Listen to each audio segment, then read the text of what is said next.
ما بغاوش والدي يكملوا لي قرايتي، ما بغاوش، قالوا لي الطريق بعيده. كلشي بغيناه يقرا وليدي، لا الوليدات ولا البنيات، كلشي تاوعنا ولاد قبيلتنا. والمعلمين عيانين وما كيقريوش، هادشي علاش خلينا نخرجوا من الدار. اليوم غادي نخليكم تشوفوا شريط وثائقي على التعليم في المجال القروي، وكنت في نفس القناه تكلمت لكم على 3 ديال الفيديوهات: تاريخ التعليم العمومي، وفيديو على التعليم الخاص، وفيديو اخر على التعليم في الدول المتقدمه، واللي كنصح انكم تشوفوه باش تكون عندكم فكره كامله على التعليم في المغرب والمشاكل والتحديات اللي كيواجهها التعليم وبعض الحلول المقترحه.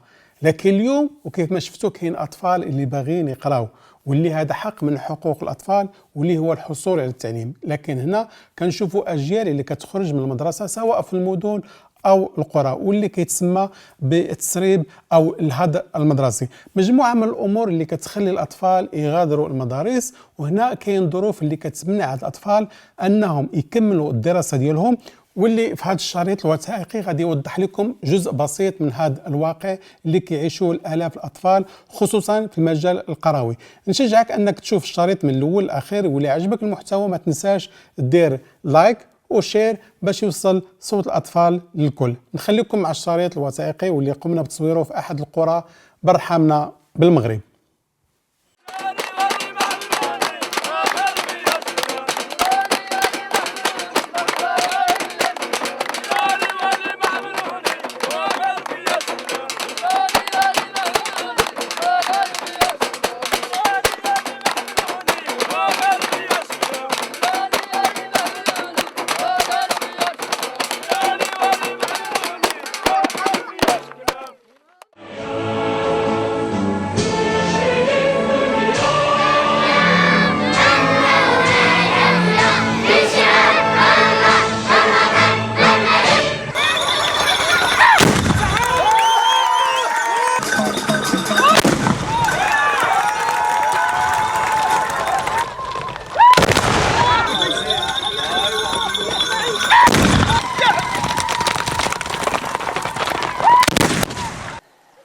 محمد جوهري.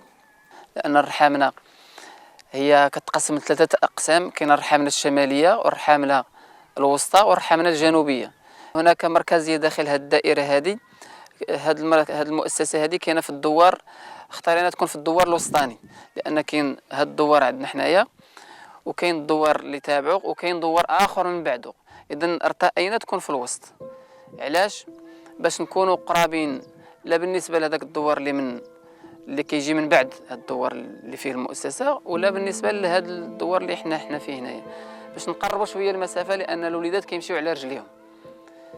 وهي في الحقيقه هذه مساله الا بغينا ندخلوا الاسباب ديال الهدر المدرسي، حتى هو السبب، لان طول المسافه الوليدات كيمشيو على رجليهم، ما كاينش النقل المدرسي من طبيعه الحال. مادام كيمشيو على رجليهم يعني في اوقات ديال الشتاء كيلاقيو صعوبات، كيكونوا اوديه حاملين، تيكونوا، لان المنطقه كما كتشوفوها هي عباره عن هضاب، هي هضاب الرحامنه، هي عباره عن منطقه هضبيه، وكاين فيها بعض اللي هي فيها نيت جبال ماشي حتى هضاب، لانه عالي كيرتفع بزاف. اذا هنايا هذا الوليدات كيلقاو صعوبه باش يتنقلوا للمؤسسه، باش يوصلوا للمؤسسه باش يتابعوا الدراسه ديالهم. هذه من ضمن الاسباب. غادي نعاودوا نرجعوا لهذه النقطه هذه.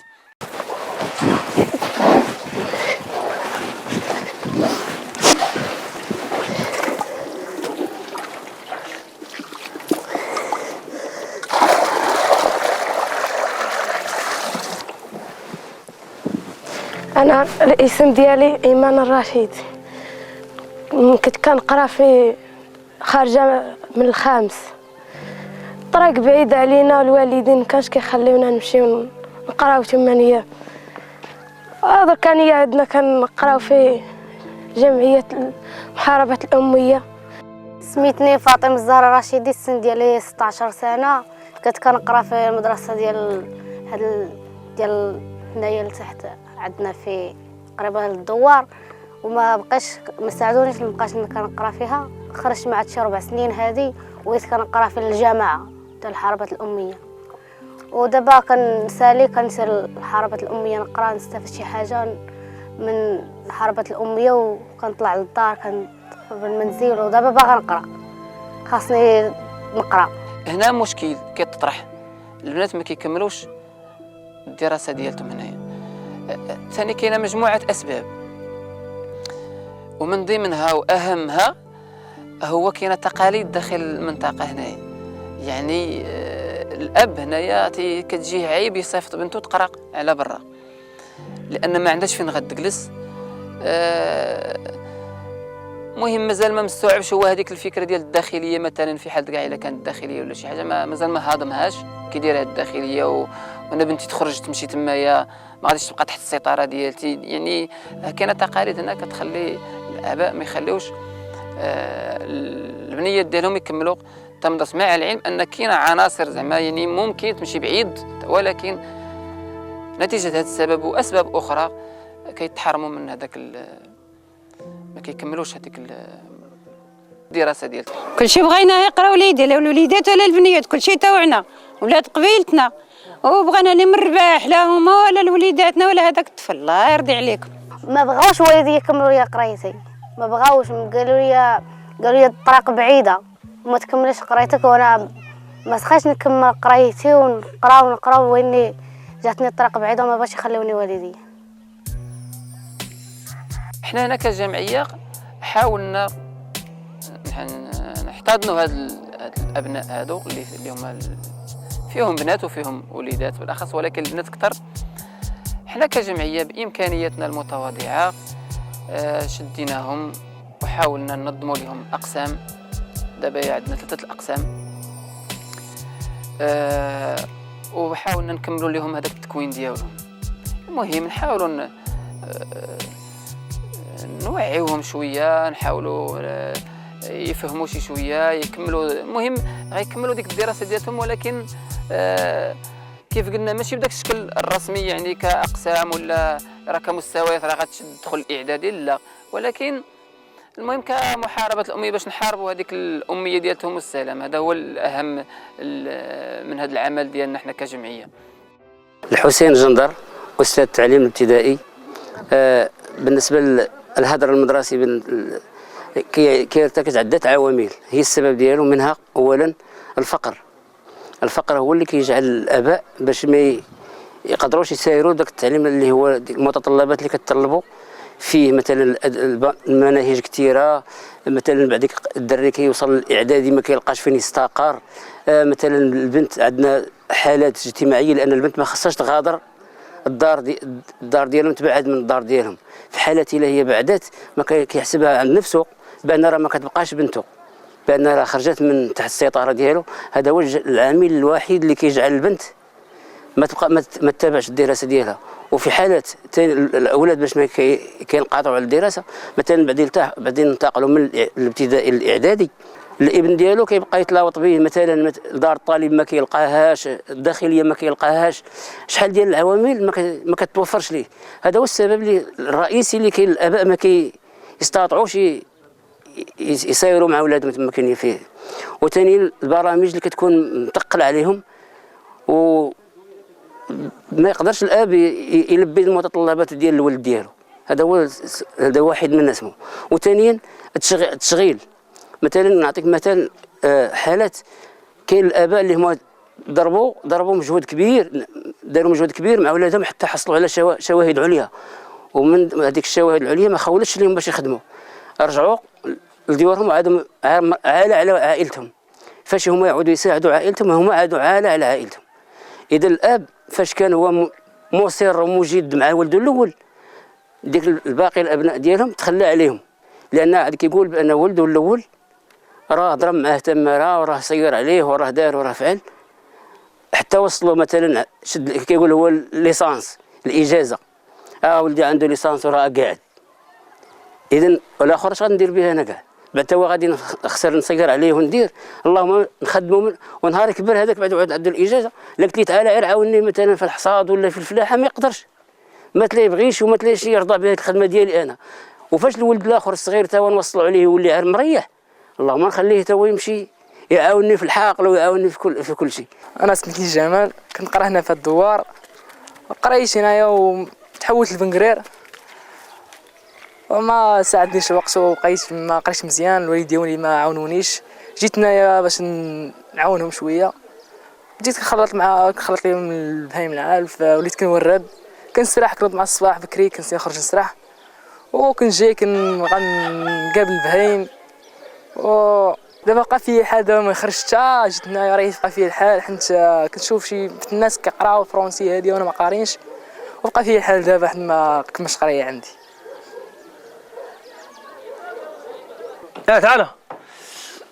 تعال باش عاون خوك، خلط مع داك البغلي وعطيه مع الحجر وباش تفطر وتدي خوك الغدا عند الغلم، وجا باش نخلطوا البهايم العشيه العروض والغلم ثاني مع خرفان. وشوف البهايم باقي انتم بلا علف خارج. انا سيدي محمد الزياتي من دوار الشغاله، عندي 8 تاع الدراري. جمال عبد السلام كان يقرا، خرج من المدرسه ما كان يقراياش، اما يعرفش والو، لا فرنسي لا عربي. جمال خرج من السابع، حولنا لبنقرير وبعيد علينا الطريق 30 كيلومتر ولا 40 كيلومتر، وما دار والو.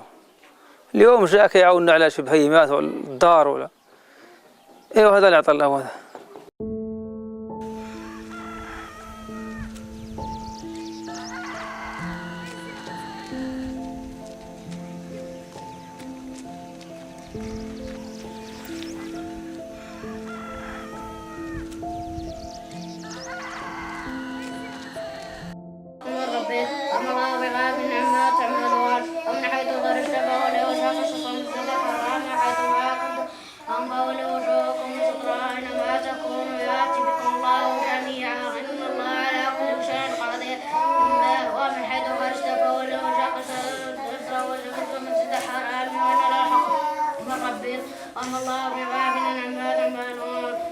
الله أكبر الله أكبر. الاسم كريم ديالي انا عبد الله الحفيظي. بغينا حنا الدراري ماشي غير خالد ولا بغينا كاع وليدات يعني هذه القريه بغيناهم يقراو القران وبغيناهم يكونوا ناضجين في القران ويكونوا يعني من الشباب الصالح باش يتعلموا كيفاش تمشي ديك الحياه ديالهم. قلت لك انا انه خالد هو اللي بقى عندي. انا خالد عزيز عليا، هذه يعني بدون افتخار عزيز عليا خالد لانه كيقرا، ومهما عاودت معاه يعني 60 حزب من الفوق بدا من سوره البقره يعني خالد تيحفظ القران.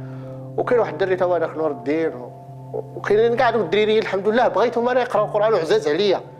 انا راني تنبغيهم زعما هذه بدون افتخار تنبغيهم يعني من داخل قلبي، بغيتهم انهم يقراو القران وبغيتهم يبقاو معايا ومنسيني.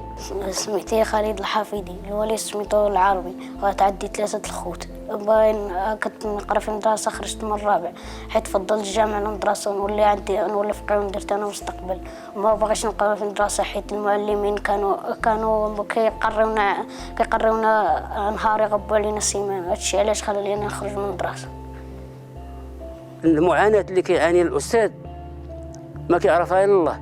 الانسان كيجي من واحد المنطقه مثلا كيتهز من طنجه وكيتلاح مثلا في هذه المنطقه عندنا حنا اللي لا علاقه له بها، حتى الماء ذاك القليل اللي الماء اللي يشرب ما كيلقاش، وثاني كيركب على ديك الدراجه اللي كيتم جاي عليها كيقطع عليها 15 كيلومتر و20 كيلومتر وجاي وسط الشتاء والغيث كيوصل ظهره بحال الحيط، ظهره كيوصل بحال الحيط كله هو عامر بالغيث. خاصو شي معلم شي بنا يجي يكرط ليه غير الظهر ديالو باش يحيد الغيث على ظهره. هذا عامل من العوامل اللي كيعانيوها المعلمين حتى هما. الدراسة ما فيهاش ما كيحترموش الناس، والمعلمين عيانين وما كيقريوش. هادشي علاش خلاني نخرج من الدار. لكن انا بغيتو انا باش ديك المحبه ديالي ليه هو بغيتو يقرا مزيان، وعاودت له من الاول يعني من سوره البقره وقلت له ودي قرا وراي خاصك تحفظ دابا نيا لان الوقت راه تيمشي. ربما إلا حفظ خالد مثلا على 14 عام ولا 13 عام حفظ القرآن راه يمكن له يمشي للمدرسة ديال الدين، مدرسة العتيق، المدرسة ديال التعليم العتيق، راه يتعلم الفقه، يتعلم الأحاديث النبوية، يتعلم السيرة النبوية، يتعلم يعني المسائل الدينية، وراه ربما غادي يلقى المستقبل ديالو. لا شك في هذا أن راه الإنسان اللي كيقرأ القرآن في الصغر وإلا بغى يقرا العلم راه غادي يلقى المستقبل ديالو يعني بكل وضوح. صافي هادشي علاش خليني نخرج من الجامعة المدرسة ونبقى في الجامعة. والجامعة كيف تيبان لك الجامعة مزيان؟ كيبان لي مزيان باش فيه الناس كتولي محترم، يوليو يحترموك الناس، ما يبقاوش كل نهار كيتعايروا معاك فتولي محترم حتى تولي فقيه ويولي عندك مستقبل. التعليم خصنا نثبتوا في التراث ديالنا، راه التعليم الديني القرآن والعلم راه أساسي أولى لينا من ديك المدرسة. علاش؟ لأن الجامع كما قال النبي صلى الله عليه وسلم هو مدرسة المؤمنين، يتعلموا فيها ويأخذوا فيها شؤونهم إلى غير ذلك. لهذا كنصح أن الشباب يدخلوا الجامع المسجد، لأن المسجد راه فيه كل شيء. ماشي يقول لك لا المدرسة فيها الفرنسي، راه حتى لا قريتي في المسجد راه ربما تدرك الفرنسي وتدرك اللونجلي وتدرك اللي بغيتي. المدرسة حتى هي راه فيها التعليم ديال الفتيات، والتعليم هذا بالنسبة للفتيات كيجي واحد شوية شنو كيجي ناقص شوية أن الدرية تجي عند الإمام الجامع. وسبحان الله العظيم كناخذوا كنشوفوا واحد الاحترام دوك يعني البنيوتات الصغيورين في القريه كيحترموا الفقيه، يعني غادي الاحترام ما غاديش تقرا عندك.